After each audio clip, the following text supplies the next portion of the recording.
Welcome to the InnovaBuzz podcast, where our job is to help you build visibility, professional credibility, and connection with your ideal client by putting the human at the center of innovative marketing, so you can build and strengthen an engaging, enduring relationship with your ideal clients. I'm Jürgen Strauss from InnovaBuzz, and I'm honored that you're here with me.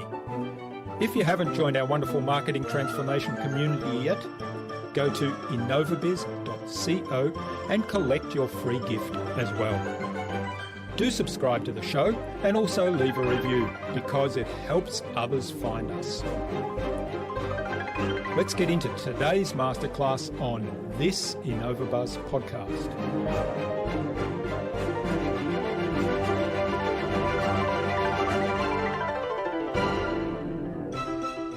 When you're only looking at that narrow sliver of information, your context to what the situation might be can be very limited as well. So you might not find or even see the problem at all because you're only looking in that one area. Something that could be affecting the heart could be coming from the stomach, or it could be some kind of nerve damage in the spine that's causing heart pain. And so you have to take a holistic approach to see what the real problem could be.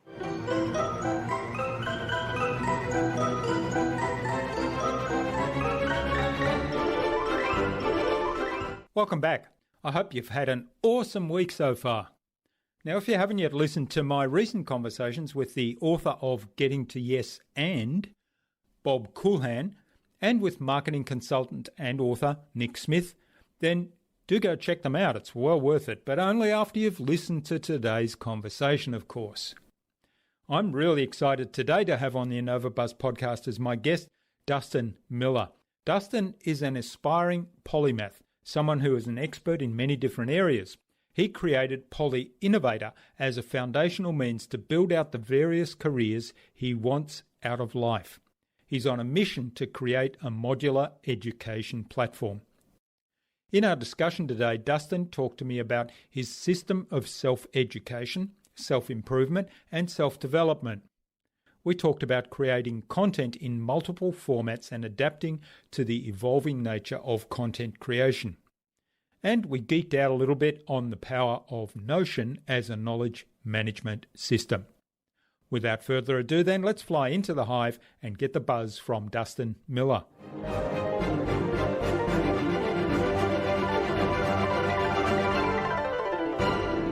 Hi, I'm your host Jürgen Strauss from InnovaBuzz, and today I'm really excited to welcome to the InnovaBuzz podcast all the way from Columbia, Missouri in the USA, Dustin Miller, who's a self-described poly-innovator, and we'll talk a little bit more about what exactly that is, and he's also an omni-content creator. Welcome to the InnovaBuzz podcast, Dustin. It's a real privilege to have you here as my guest today. Thank you, Jürgen, for having me. Now, PolyInnovator. So tell us a little bit more. What does that mean to you? What is it? And why did you go down that path? Yeah, so even when you were doing the intro there, I was thinking about how people would perceive it. So you're saying a PolyInnovator or the PolyInnovator as a way of signifying difference between other people being a PolyInnovator, which I think is interesting just on its own. I often just say Dustin Miller PolyInnovator as it's a separate name almost of sorts. But for me, it's a little bit of a concept and an identification kind of thing. I really identified with this whole idea of a polymath, and I've always wanted to be in this idea of innovation, which we'll get into a little bit later with a story, I guess you could say. And so I combined the idea of becoming a polymath, which is someone who is deep knowledge in many different areas, with this idea of wanting to work in innovation and make a change in the world. So a polymath of innovation, a polyinnovator. And so that's who I want to be. That's who I am now, even to a degree. And yeah, I want to create my life ahead of me. That's fascinating. So you decided to be that. So you're not talking about that's my aspiration, that's what I want to become. You're basically saying to yourself, I am that, I'm going to be that. How did you kind of come up with that firm belief that you could be that and then basically behave in a way that meant that you were actually a poly-innovator? Yeah, so I guess we can jump right into this idea, something I've worked on for self-growth and self-development in a way. I created this, what I call the personal poly-innovation system. And what's interesting is that I've created it kind of in reverse in a way. So it starts with self-education, self-improvement, and then self-development. And each of those would seem like they're synonyms and they mean the same thing, but they don't really. When you look at the details, they don't mean the exact same thing. Self-education is the foundation. It's the education of your life and what you are learning to improve yourself. Self-improvement, on the other hand, is the habits and systems that go into the daily practice. We were talking before the show about Notion. It's a great tool for actually organizing your habits and keeping track of which habits you're keeping up. And then finally, you have the self-development, which is something I created first. Before PolyInnovator, I worked on this concept of the United Living Construct, the company I wanted to create for a hub of innovators of the world. And it's interesting because kind of what you're doing actually here with InnovaBuzz. And so what's interesting is that self-development is about the 4 pillars philosophy that I created: the mind, body, spirit, and emotions, understanding those 4 major aspects of life. And between all 3 of these areas for the personal poly-innovation system, I try to learn more. I try to keep my habits going. Like at the beginning of the pandemic, when we were in quarantine, my habit for working out went out the window, just like everyone else. And so it's interesting how getting that back on that track and getting back in the gear was easier for me because of this system that I created. And so that's one reason why I think I'm more of a poly-innovator, so I can innovate my life so I can help innovate the world outside of that. There's a whole lot there that I'd really like to unpack, because you triggered a whole lot of thoughts in my mind. I mean, particularly the one that straight away I felt guilty about was letting the habit of working out slip when the pandemic started. So as my listeners know, I'm a keen bike rider, and one of the things that fell off the wagon a little bit when the pandemic started was going out on a morning ride with a bunch of my buddies, which was the accountability factor and the motivation factor that got me out on days when perhaps the weather was a bit cold and I maybe felt a little flat, but I still got out because the buddies were there. And now when we couldn't meet and congregate, that motivation was gone. So I let that habit slip. So I felt really guilty when you were talking about that part.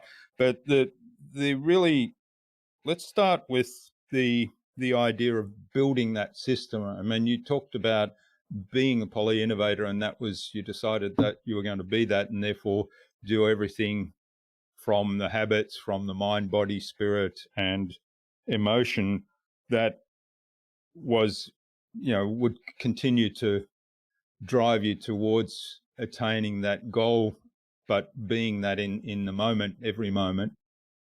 Tell us a little bit about what were the drivers that got you to build the system? How did you decide, I need this system in place? Well, and for those listening in, I know that was a really heavy explanation that I gave, and I'll be better at explaining things as we go on. But it's interesting because I created those systems over time to help me with my own journey. So I mentioned the United Living Construct before, and that was something I was wanting to create, a company, and that's what taught me how to blog, how to use WordPress, how to do content marketing, social media, all this different stuff, even back in 2012. But the thing was, I realized that I wasn't good enough in order to achieve being the leader of that company. And going back a little bit further, even as a young child, and I've said this story before, but when I was 8 or 9, for my birthday, I asked my family for office supplies because I wanted to be a businessman. And as I got a little bit older at 10, I had my own business selling temporary tattoos. As I got a little bit older than that, I'd say I want to be a CEO. Like grand ambitions, I'll be a 13-year-old saying that. And then as a teenager, like a little bit older, I'd say CEO of an international company driven to innovate technology and ideology. And those were the words coming out of a 17-year-old's mouth. And that's what drove me to create the United Living Construct. But since I didn't feel like I was good enough for that just yet, I knew that I needed to learn and become better myself. That drove this idea of creating a personal brand, as well as teaching myself. At the beginning of PolyInnovator, I created what I called this modular degree, or at the time, do-it-yourself degree, where I started collecting courses and educational materials online, putting it all together in a long list to pursue, and that became kind of the basis around the first phase of PolyInnovator. And so just kind of a nice little trajectory there over time. All right. The system came out from that. Okay, that's fascinating. Now, one of the things that struck me is there's a very high level of self-awareness there involved. First of all, in recognizing, hey, this is what I want to do. This is what will bring me joy.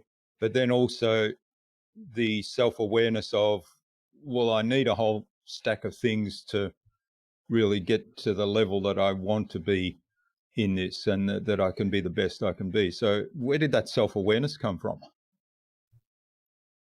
I guess it came from a lot of introspection. So, for example, I remember starting to meditate back when I was a teenager, and I've never been good at creating a good habit of meditation versus like working out or learning. But meditation is something I remember doing a lot as best I could, being inexperienced. And that helped a lot, saying like, okay, getting back into my own mind, understanding what's going on in the world around me, as well as just being hyper aware. So one of my first jobs was being a lifeguard. And because of that, I was able to work on my focus. Because as a lifeguard, you can't just sit there idly by. You have to watch the pool continuously, as well as be aware of the entire surroundings around you. So I almost got this hyper awareness from a young age, as well as I was always kind of just hyper in general too. And so between both of those things, it helped me just pay attention more and think more in systems. Between both of those things, I think it helped with self-awareness because I understood myself as well as the systems around me. And not trying to brag, it's just matter of fact of how it was. And it's just interesting. I don't really know how to answer your question per se, because it just kind of happened. All right. So tell us a little bit more then. The United Living Construct, is that the business you're building? Well, the ironic thing was, it's more than that, because I say business, I say company, but it wasn't really meant to, it wasn't a matter of making money. Making money was just a byproduct of the capitalistic society that we live in globally. Like, we live on a global scale on a capitalistic system. And so in order for a company like that to succeed, you either have to be a nonprofit or a profit. And I felt that between those two, profit would have been more of a chance to grow rapidly for this kind of organization. I wanted to create a hub of innovators, or as I call them, Ulcians, because they're ULC, United Living Construct, INANS, Ulcians. And I thought that kind of a unique idea of bringing people together around the world who were innovators. And that whole idea moved on to PolyInnovator as well. I actually created a community for Polymathic and innovators as well in PolyInnovator. So it was one of those things where I was trying to find a way to get it to work in the systems that were in place already. Okay. So you talked about community there. How important is a community to growing that business? And also, I mean, I imagine that with the whole idea of Polymath and PolyInnovation, that community is important in terms of bringing in knowledge from different aspects. But how important is the community to building that business? I think more importantly to PolyInnovator rather than ULC, because the ULC is kind of not dead in the water, but on standby at this point. So I'm focusing on PolyInnovator community. And it really just evolved into what PolyInnovator is now. And I would say it's pretty important because looking around, polymaths are almost shunned in a way, because if you look at our society, especially in the US, where during the Industrial Revolution, it was more focused on specialization, becoming cogs in the wheel to make sure a factory is able to run effectively. That's when the 9-to-5 was established, and that's when a lot of schooling was established on the US and then global scale. You have to be focused on one thing, get one career, but in reality, human beings are a multidisciplinary species. We are good at doing a lot of different things. And sure, there's plenty of specialists out there, and that's totally okay. But there was a lot of people like myself who were multidisciplinary, who felt confined by choosing one degree or one career path. And I've realized over creating content over these years is that there's a lot of people like me, a lot of pockets of tribes of people who are polymathic, or multi-potentialite, or jack of all trades, whichever term you prefer. And what I really wanted to do was try to bring everybody together. I've always had this idea of combining things. And so not taking away from any of these pockets of people, but rather just create something that can be an umbrella for all of them to come into. And so I created this tribe to help bring people together, as well as started interviewing them on my show. So how do you find that balance? Because, you talked about that focus, that intense focus, that specialization, which potentially can lead to somebody being an expert in a particular field and actually developing know-how in that field way beyond what other people have in terms of know-how in that field or expertise in that field. And as a result, they can create amazing things within that particular field. And as you say, there's constructs around that, there's boundaries around that. How do you balance that with the need to kind of connect the dots between different areas of expertise, different fields, different knowledge hubs and still get to a level of expertise that can create value for the business, for their customers, and for society as a whole. Let's just make this clear too. Even a jack of all trades, which I would consider to be pretty low competency for the most part, is good enough to actually make significant impact on most companies. You can think of them like the unicorns or the full stack developers and tech companies, these people who can do many different things. Oftentimes, just having the cocktail level knowledge or novice level knowledge in these different areas will bridge those new innovations together. We need people who know multiple different knowledge trees, as they're often referred to, these different skills. And like you said, find a bridge between them. And that's usually what leads to innovation and new ideas. Now, the deeper you go, deeper down the spectrum that I've been working on as well, is a matter of, okay, sure, I know this level at a 50% rate. Okay, good. I'm way more knowledgeable than most people in society, but I'm not an expert. That's fine. It's just there's going to be a specialist who's going to replace you at some point for that role. Well, then cool. I can pivot to this one. The really great thing about being multidisciplinary is that you're no longer locked into one area. If there's someone who is better than you, well, it doesn't really matter that much. But if someone gets replaced because of that, well, then you could pivot to something new. Specialists are useful, especially like in marketing when you really just want to get someone who's good at SEO or good at social media, and that's it, or good at Instagram specifically. But there's a difference between specialists and hyper specialists. So you can be an expert with only 70 or 80% knowledge in that area. And if you look at the understanding curves of learning skill acquisition, so to speak, if you want to master a skill, they say 10,000 hours, but it's roughly 8 to 12,000, depending on how much deliberate practice you use. You could really become an expert in many different fields with just 8,000 hours each if you actively work towards that. And granted, it's still going to take decades and years and that kind of thing, but I don't think we need to focus on just one thing. Most people, at the very least, have a hobby or some other kind of career that they secretly want to do. So I think more people are multidisciplinary than they think anyways. I don't know if that answered your question or not. Yeah, in some ways it brought up another discussion point, which I'll come to in a moment, but I guess I'm thinking, you talked about marketing as an example. I'm thinking, the extreme examples are something like, let's say we have a serious illness and it's God forbid, but let's say, there's an internal organ that's failing or has got a problem that is very specific and very unique. Well, for me, in my thinking, I would much prefer to go to the specialist that has spent his whole life working just on that organ and, is the expert in that area. Now, he may not be able to pick up, if I've got another problem, he may not pick that up, but he'll certainly fix that problem with that organ, or at least, the maximum chances of doing that. That's kind of the traditional, I guess, comparison that argument that people bring up when they talk about specialization.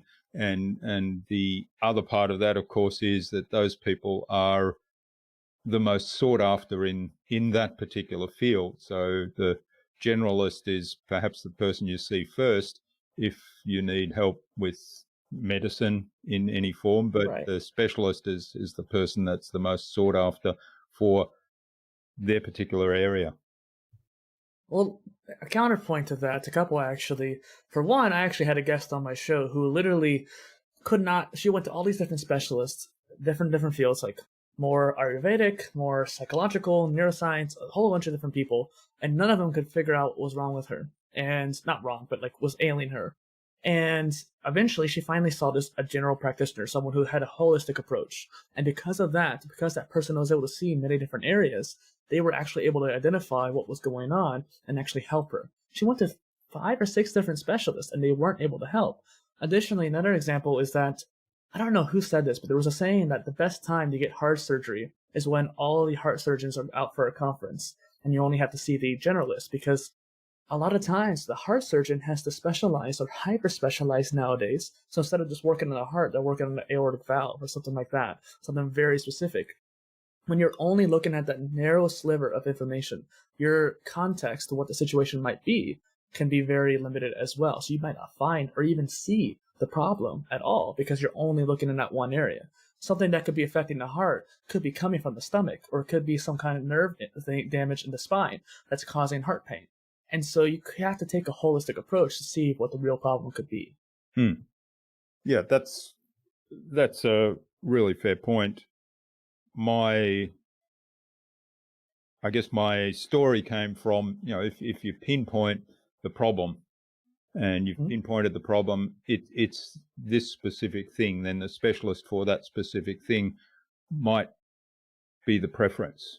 Whereas as you point out, if it hasn't been pinpointed, then the person that has more overview is perhaps more likely to consider all contributing factors and may come to the cause of the issues more quickly. Well, and sometimes specialists can cause an even bigger problem. I think my grandfather actually, for example, had heart surgery. And as it turns out later down the line, he probably didn't even have to have that. The actual problem itself didn't necessarily have to do with the heart. And so he went through that traumatic experience for not really any good reason per se. And the other example was the fact that, like, if they're only looking at the heart, and you almost even said this too, like they're talking about there's a problem here and there's a problem there, and you try to fix this one first, well, that fix could damage this one worse if it comes down to, like, okay, the lungs are as sensitive as well as the heart. Okay, let's focus on the heart first and then we'll deal with the lungs later. Well, that fix for the heart, going into the surgery, might have infected the lungs even more and caused an even worse issue because of that. Yeah, it's an interesting discussion. The other part of what you said earlier that I think is important to kind of bring into this conversation, and that's the balance part. So, most people have hobbies. Most people, you talked about working out earlier, I talked about cycling. So most people have some physical activity that they do, whether it's just simply going for a walk or gym work or whatever it might be. And having that balance is important from a number of reasons. So talk to us a little bit more about how that plays out in the concept of PolyInnovators. And then we'll come back because, you mentioned mind, body, spirit, emotion, balancing all of that. So that's the other part of that conversation, I think. I love that question, Jürgen, because balance is one of my main things in life. For some reason, it's my main principle. I don't know where it came from per se. Maybe the Buddhist books I read when I was younger. But I always say the key to life is balance. And probably Taoism as well, and Confucianism, all these different aspects of Eastern philosophy. And it's interesting because I created the 4 pillars philosophy because of that, where it's a balance between all these different areas. If you work on just one pillar, most of my adult life has been working at a recreation center where I was a swim instructor, a lifeguard, waterworks instructor, personal trainer. And that's how I got into becoming a fitness expert and doing my own exercises. But I realized that if you focus just on exercise and not your mental capacity, it's kind of like those meatheads you would see on TV shows where they're all bulky, but then they have not really much intelligence, which actually, as it turns out, is not always the case. I've met a lot of people who were bulky who were really intelligent. And I also found that also exercise helps your brain development as well, especially to get it more fast and healthy. Now, that also comes down to meditation too. Meditation I see as the way to practice focus and work out the brain. But also for the spirituality aspect, I see spirituality more as the balance between the conscious mind and the subconscious mind. And in order to do that, you need meditative practices or overall just whatever religion you believe in and focus on deepening that spirituality. And then it goes down to the emotion pillar as well. If you don't understand your spiritual self and the connection between your reptilian mind and the higher brain, or the physical aspects, if you eat unhealthy, it's going to affect your emotions. That's why they always say when you eat McDonald's too much or Macca's, you end up having too much of negative hormones in your body and makes you upset. All these different factors come together. So when you build up one pillar, or if one pillar goes down, it affects the rest of them. So balance is key. All right. Well, as somebody that has balance as a pretty high value, I that really resonates with me. The other thing I think you said there that I just sort of emphasize and point out is that, particularly as business owners, often we think there's a deadline, we have to get this done, so everything else gets ignored for a period of time, and we really focus in on this intensively. All of our time spent on this one thing. And whenever I do that, when I find myself doing that, beyond a day, then my productivity is just shot. It's actually better to take a break, go and do some of these other things, and then come back. And then all of a sudden I find it's actually easier to get that thing done. Yeah, for sure. And what comes down to your energy cycles as well. Something I've delved into is sleep. And so understanding the circadian rhythm, which by proxy, the chronotypes, which is a not super proven science yet, but it is interesting nonetheless, where instead of just morning person, early bird and night owl, you have four. You have the people who need less sleep, and you have the people who need more sleep, and then for both. So you have the dolphin, the lion, the bear, and the wolf.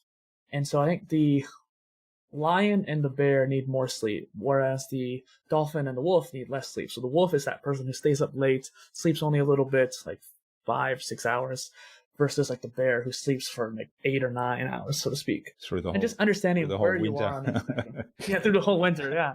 And it's just, what's interesting too is that it changes in your life. My roommate actually started staying up later recently, and he's getting to a different age zone, so to speak. If you look at it from age 1 to 100, you have all these 7-year chunks where presumably it will change. As kids, we wake up early and can sleep in as much as we want. As teenagers, we actually need like 10 hours of sleep because our bodies are changing so much it needs to recover. And so that's why teenagers like to stay up late and sleep in. The school system in the US, for example, is really bad about that, where they force you to wake up early, which is counterintuitive to the most teenagers' chronotype. For me, I didn't wake up until 10 a.m. I'm still on that chronotype now, but I was not productive until my third period because my brain just was not active yet. Nowadays, I know that 10 a.m. and 10 p.m. are my best hours, and I know that's when I'm going to be most productive. The other night, it was 8 p.m., and I'm like, oh, I just want to go to bed. And then about an hour and a half later, I started working on stuff slowly. I'm like, okay, I'm feeling better now. Let's get some stuff done. And it's just understanding your energy levels as well. Yeah, and the other thing about the energy levels then is actually scheduling time to do the things that require high energy levels at the time when you actually have those high energy levels. Yeah, exactly. Okay, now tell us a little bit more about your community and the business then, and what's the plan going forward for that? Well, and the community is something that I've been working on, but I'm taking a more marathon approach. I'm not going to try to do a whole bunch right now. What I've been trying to do is just unite polymathic innovators and entrepreneurial people. So I often find a lot of entrepreneurs are polymathic as well. And put them all into a big group and see what happens at the current moment. No plans per se, besides just quad blogging is a concept where people work together on creating blog posts and understanding new concepts, and that's great, but that's not the focus right now for PolyInnovator. So I approached PolyInnovator's idea of being the foundation for my ideal careers. And because of that, I don't want to just do one thing in my life. And that's what scared me about like going to college and being a specialist, is that I'd only do one thing. Whereas I was drawn to video games growing up. I was drawn to graphic design all my life and creating music. I love singing. In fact, I made it a self-development endeavor to learn how to sing by going to karaoke religiously for 4 days a week for years. And I did.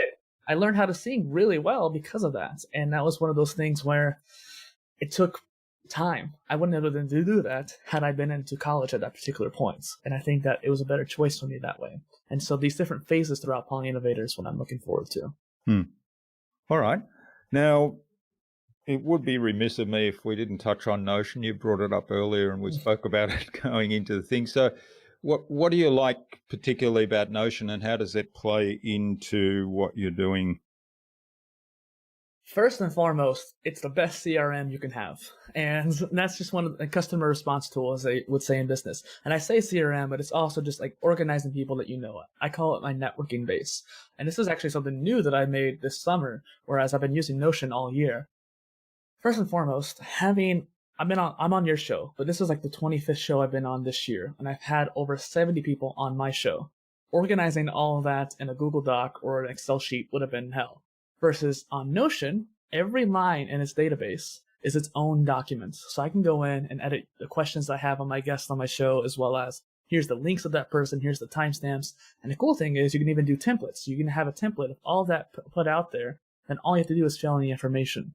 And so, for example, I did that right away. Even before I had my first guest, I created that. And I'm looking at the networking base right now, and I see the show right there. And I'm able to go in there and add in details like, okay, this is what we talked about. I don't always do that for every show, but it is interesting how I have the option to.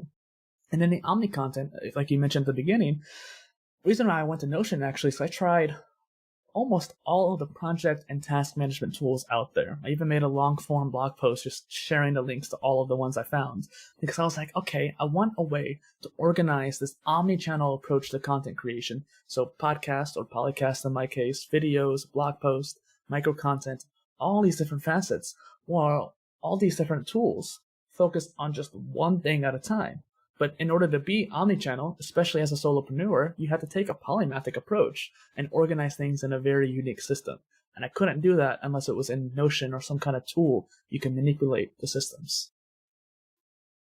Yeah, so Notion's big value, of course, is in the databases and being able to cross-reference those. And as I say that, I'm looking here at the notes that I've got for this episode, which is based on a template that I have set up, and it's cross-referenced with the database and the episode number and date recorded and so on. Mm-hmm. Well, and I wish I could show you right now what mine looks like, but what I really like to do, I mentioned the whole polymathic approach many times, and even in my mission statement for PolyInnovator, I said take a polymathic approach to everything we do. And so what I wanted to do is go and find all the different Notion people on YouTube.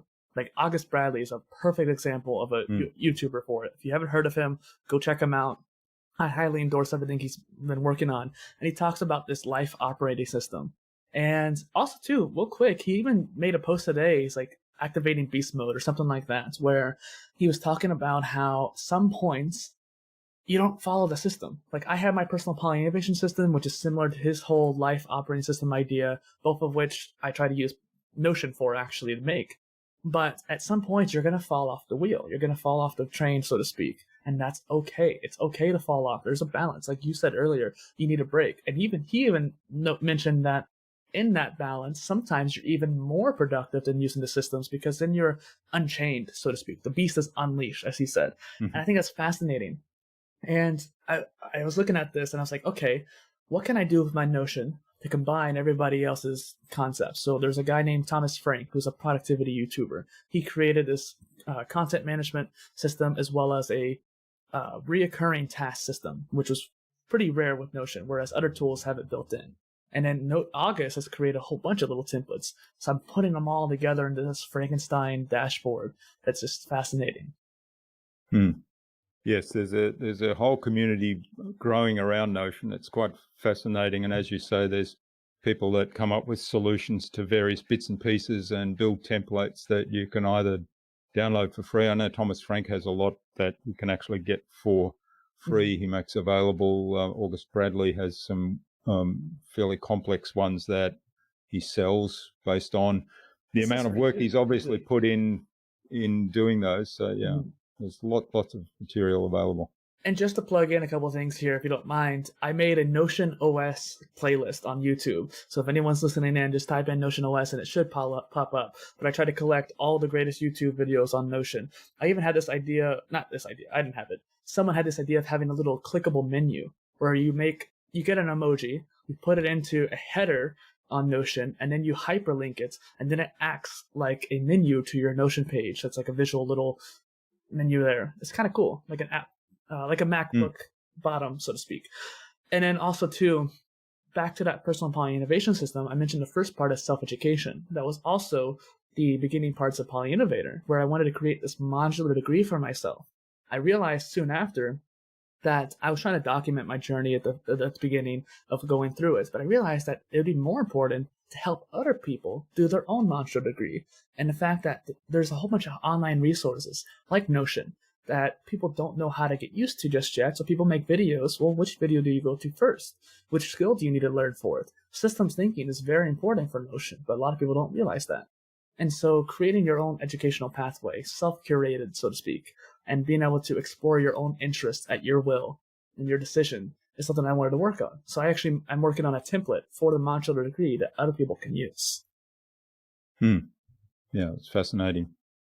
All right. Well, I'm just watching the clock here, which I don't like to do in these conversations, but I am respectful of your time and the listeners' time. So I think it's a good point now to move on to the buzz, which is our innovation round, and it's designed to help our audience who are primarily leaders and innovators in their field with some tips from your experience. So I've got 5 questions, and hopefully you'll give us some really insightful answers that'll inspire our listener to go and do something awesome today as a result. Let's do it. I'll try to keep things more concise. Okay, so number one thing anyone needs to do to be more innovative.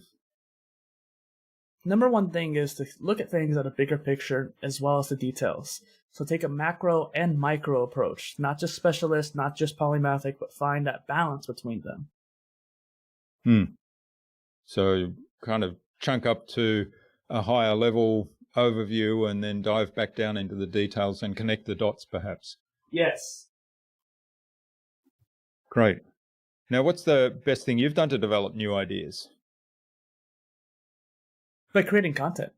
So it's all about input and output. In Silicon Valley, there's this concept of a second brain, which actually has an origin in Europe as well. Zettelkamen, something like that. Zettelkasten. He had a system of organizing all his ideas. If he came up in his brain, he'd write it down and organize it and being able to retrieve it. So the idea of input and output. That's why this Notion operating system and stuff like that's so important too. So you can actually write down your ideas, put them on the slow burner, and find an output like content, like blogging or whatever you want to do. And I think if you have an output, it starts generating more ideas because you're being creative. You're building the brain muscle, so to speak. Yeah, and I like it's Zettelkasten, by the way. It's a German word. I like that concept from the point of view of, I mean, there's the work of David Allen too, of getting things done. So, don't clutter your brain with all these things, all these thoughts that are future ideas and don't need any action right now, and get them out of your head into some system. And Notion is great for that, of course.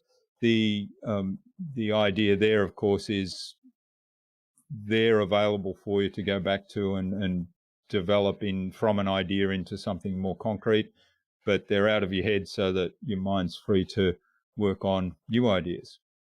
Danke, Zettelkasten. I didn't realize the name. I couldn't remember. And yes, I totally agree. It's one of those things that being able to just mind dump and get it off your brain so you can focus on the task at hand. Yeah, love it. All right, now we've probably answered this one. What's the favorite resource you use most often? Okay, excluding Notion, I guess you could say. I guess one of the other things is the WordPress, or now Ghost CMS, which I was mentioning beforehand before recording that I'm moving from WordPress to Ghost. I think having a system like a website in general, whether it's WordPress or Ghost or Squarespace, whatever, is something that's useful because it gives you your own home. If you don't have a home for people to go to, then you're relying on the other platforms and you're privy to their decisions. So there's a whole YouTube adpocalypse, for example, where everyone was worried they're not going to make income from YouTube anymore.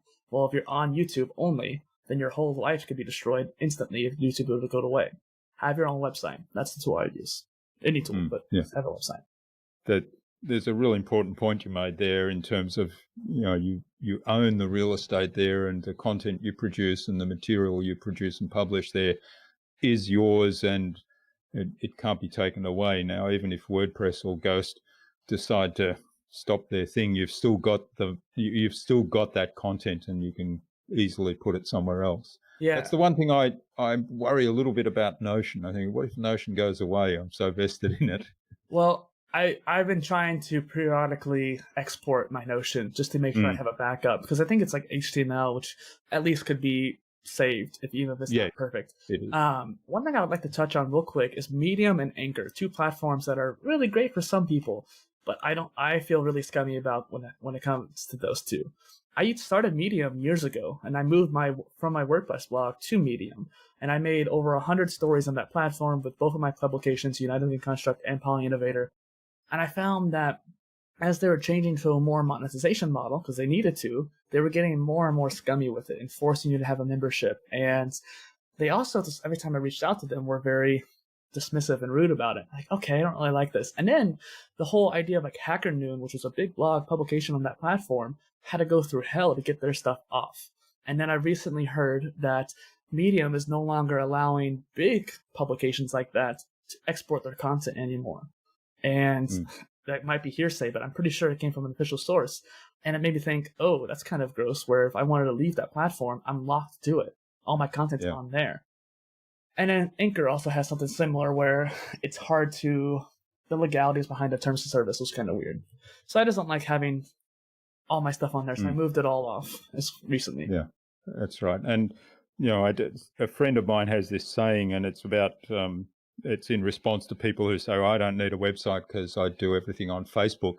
And the saying is, last time I looked, you weren't Mark Zuckerberg, so you don't actually own Facebook and you don't own the content that you're putting up there. Exactly. Yeah, I had an experience with Medium recently. So I use Medium, but I basically republish my blogs. And there is a process for doing that, and it's officially sanctioned. And Google accept that it's not duplicate content because the way you do it is link back. Now, Medium, a month or so ago, Medium shut down my account. Really? Blocked my account. Yeah. And I went back to them. I said, what's going on here? And they said, well, you're publishing content from your blog post. And I said, yeah, and then I sent them the link from their own website that went through, this is how you do it correctly. And this is how you do it. So it's legit and it's not duplicate content. And I said, I'm following this process. What's going on? And then they backed down. Yeah, I bet. I had a similar issue, I think, too. Maybe not because of duplicate content, but I had an issue where I was following the rules and Medium turned off one of my publications randomly over some kind of small issue. And I think that's one of the reasons why I left off of there, too. It's like, you shut down my publication for no reason, mind you, instantly. And I'm like, what the hell? That's not cool. And I had a similar issue with Quora too, where I was on there daily because I wanted to build thought leadership on Quora. So I was answering questions daily. I have over 460,000 views now because of that endeavor. But there was one day where I answered a question that I was really proud of. I had a lot of links to a lot of resources. None of them were mine. It was just purely wanting to help this person. But since there was too many links, my answer got blocked and my account was under review or something like that because of one answer that was overly linked. And because of that, I was so offended that I just left the platform. I mean, I didn't delete anything, but I just stopped posting on there every day. And it's just, when you have something like that can go away right away, it's just, why take that chance? Yeah. So really important point there. Have your own website, have your own content in your own areas where you have control over it, and also you can access it and download it and move it somewhere else if you need to or want to. Okay, now what's the best way to keep a project on track? Keep a project on track. So I'm really a fan of prioritization, and August Bradley comes back up because I'm really trying to adopt his Pipes, Pillars, Vault system where you focus on the life areas and the various projects you're working on and the daily tasks that you can accomplish. And it's sort of like the get things done mentality, but it's a little bit more modified, especially for Notion. But I think that having a system like that where you can just have a priority, and I think you and I both are used to it enough to where we can do it mentally, but if we have some written down ideas, it's much more easy to tackle. Do this first.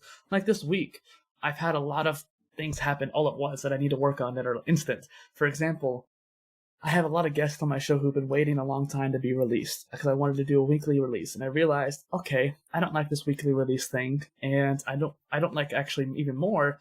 I mean, I like the weekly release. I don't like how people are waiting. It makes me feel bad, even though they don't mind. So I decided, okay, for the rest of the year, I'm going to do daily episodes, which is ridiculous, but I'm going to do it because I told people I would. But I added a whole bunch now to my plate. Instead of having one episode a week where I have to edit and upload and timestamp and all this different stuff manually, I'm going to do it every day. And so I realized today I need to work on my website. I have priorities that need to be done before I can launch this new website. I have the episode I need to record. I have this interview with you. I have to go work later for an hour or two. And then beyond that, I have a whole bunch of other stuff I need to work on. Well, it's just a matter of take one thing at a time. Think of it in a macro view. I have this whole thing in my head, which probably would do me well if I brain dumped. But just take things in a prioritization manner. Find what needs to be done first, focus on it, get it done, and then move on. Hopefully that helps people. Yeah.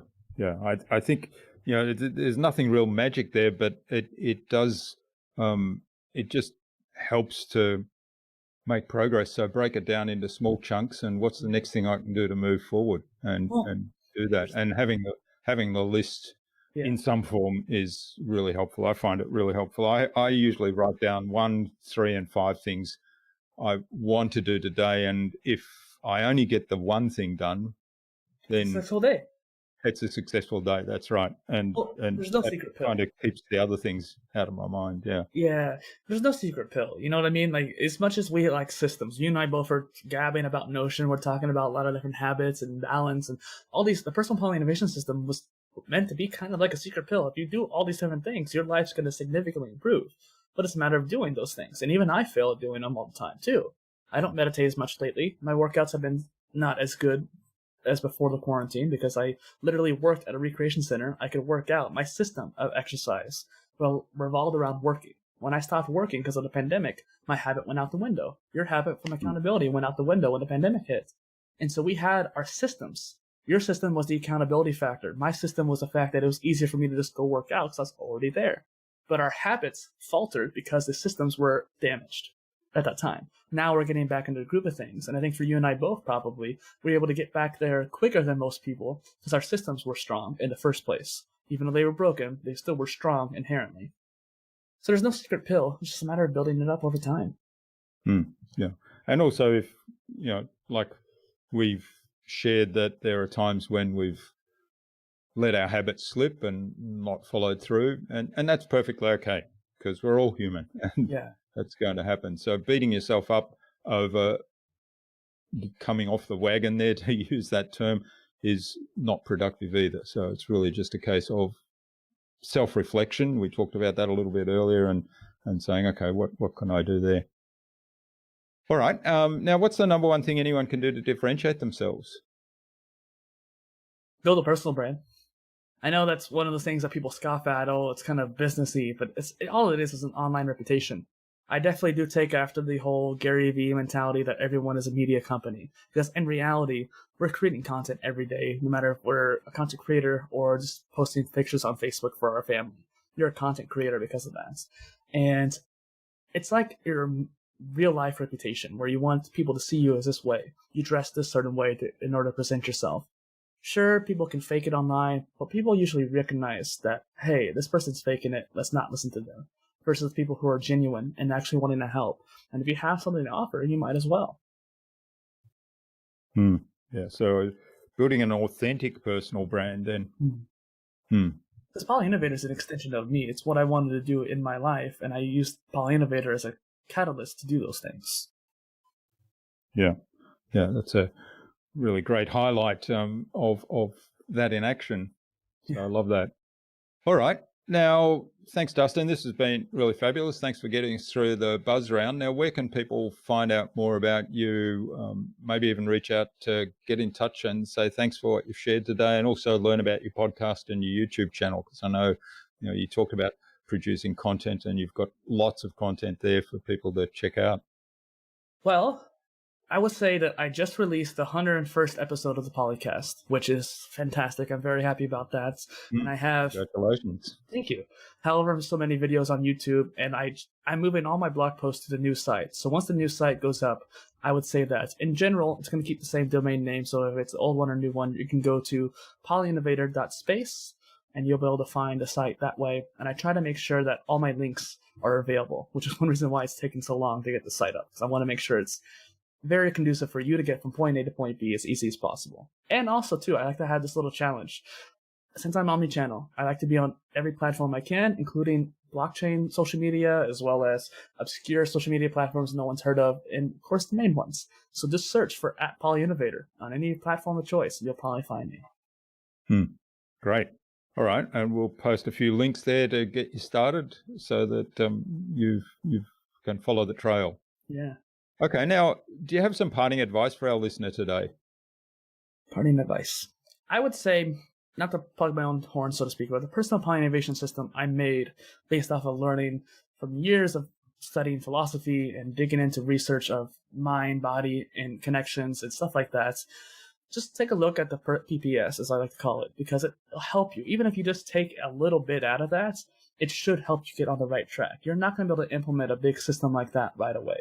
but people often underestimate what they can do. They overestimate what they can do in 1 year, but they underestimate what they can do in 10 years. So if you start pursuing that system now and only take in the body pillar or the mind pillar or something like that, or focus on the modular degree, whatever part of the spectrum you like, you're still going to be improving yourself. And eventually you'll be able to expand to the habits, expand to the self-education, and build off from there.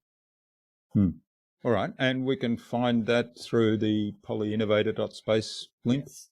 Yeah, great. Okay. Now, finally, who else should I need to have on this show and why? I have been working with a guy named Pete Senna. He is a very innovative and force multiplier, as he's called. And I love having him on my show. Me and him have talked a lot about just self-development and innovation and philosophy. It was super fascinating to talk to him, and I'll be happy to connect you after the show as well. But you guys should all look up PeteSenna.com. Super interesting guy. Has some great content. Go check him out. Wonderful. All right. We'll get that introduction to Pete from you, and we'll have him on the show for a conversation as well. Yeah. So thanks so much for sharing your time and your insights with us today. It's been fascinating to explore the world of Polymath and PolyInnovation and learn more about how you approached that whole topic and how you've developed systems to support that. So thanks for sharing that so generously with us today, Dustin. Really appreciate it, and all the best for the future, and let's keep in touch. For sure. Thank you for having me, Jürgen.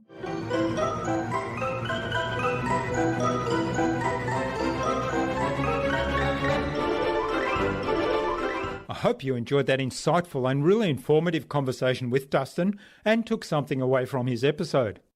Dustin shared some fascinating ideas on the future of learning and education and how to balance that across all aspects of your life. I'd love to know what you took away from Dustin's episode. Leave a comment below the blog post, which you can find at innovabiz.co/Dustin Miller. That is DUSTINMILLER. All lowercase, all one word, innovabiz.co/Dustin Miller. You'll also find contact information there for getting in touch with Dustin, as well as links to his website, to the Polymath Polycast, to his social media pages, and the other resources we spoke about in today's conversation. Now, if you like this episode, please share it with 2 other people on social media, 2 other people that it might really help. Tag me in on that share, and I'll reach out to you with a really special surprise. Dustin suggested that we have a conversation with Pete Senna of Digital Surgeons on a future InnovaBuzz podcast episode. So Pete, keep an eye on your inbox for an invitation from us to the InnovaBuzz podcast, courtesy of Dustin Miller.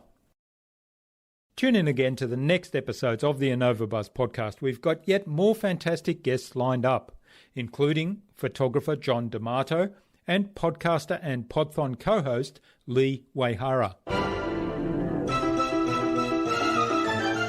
Thanks for listening to this episode. Make sure you subscribe to the show to be reminded of new episodes. It's free to subscribe. Leave a review if you like. Even if you don't like me, I'm okay with that. I'm asking you to leave a review because it helps other people find this show. Go to innovabiz.co to join our marketing transformation community and access a free gift my team and I made for you. It's the Marketing Master Mini Class. We want to give you everything you need to transform your marketing into a human-centered, relationship-focused growth engine. Until next time, I'm Jürgen Strauss from InnovaBiz. Remember, be awesome and keep innovating.